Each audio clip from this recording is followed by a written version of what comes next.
ടെക്നീഷ്യനായി work ചെയ്യുന്നു. ഇവിടെ വന്നിട്ട് കുറച്ച് മെഷീൻസിനെ കുറിച്ച് പഠിച്ചു. ഡ്രസ്സിങ് മെഷീനാണ് കൂടുതൽ അറിയാറുണ്ട്.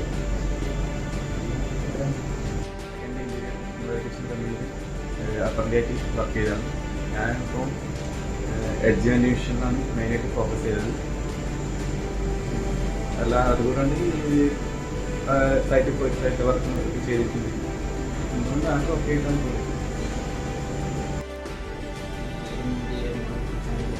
ട്രെയിനിട്ട് വർക്ക് ചെയ്യുന്നു. കൂടുതലായിട്ട് ഫോക്കസ് ചെയ്യുന്നത് കോൾഡ് ബസ്സിലാണ്. പിന്നെ അത് 80% ഓക്കെയാണ്. എന്തുകൊണ്ട് ഈ കമ്പനി എനിക്ക് നല്ലതായിട്ടാണ്. എൻ്റെ പേര് വൈശാഖാണ്. കിച്ചൺ വർക്ക് ചെയ്യുന്നു. അപ്രന്റീഷിപ്പായിട്ട് വർക്ക് ചെയ്യുന്നതാണ്. ഇവിടെ വിഷ്വൽസും എല്ലാവരും പഠിക്കുന്നുണ്ട്. Dressing, palazzo, മീൻസോ, edge batting, CNC വിഷയത്തിലാണ് വർക്ക് ചെയ്യുന്നത്. ഇവിടുത്തെ വർക്കും എല്ലാം നല്ലതാണ്.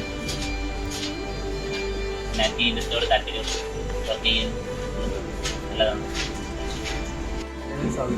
ഞാൻ എഞ്ചിനീയറിംഗ് മോഡൽ കിച്ചണിൽ അപ്രന്റിയായിട്ട് വർക്ക് ചെയ്യുന്നു. ഞാൻ കൂടുതലായിട്ട് കോൺസെൻട്രേറ്റ് ചെയ്തത് ബീംസോറാണ്. ഏകദേശം ഒരു 60-70% പഠിച്ചിട്ടുണ്ട്. അപ്പോൾ പിന്നെയുള്ളത് നമ്മുടെ എഡ്ജ് ബാൻഡിൽ കുറച്ച് കാലം വന്നിട്ടുണ്ടായിരുന്നു. അത് കുറച്ച് കഴിഞ്ഞാലാണ് ഇപ്പോഴത്തേക്ക് ബീംസോറിലേക്ക് വന്നിട്ടുണ്ടായത്. CNCയിൽ വന്നിട്ടുണ്ടായിരുന്നു. സൈറ്റ് വർക്ക് ചെയ്തിട്ടുണ്ടായിരുന്നു. കൂടുതലായിട്ട് പഠിക്കാൻ പറ്റിയിട്ടുണ്ട്.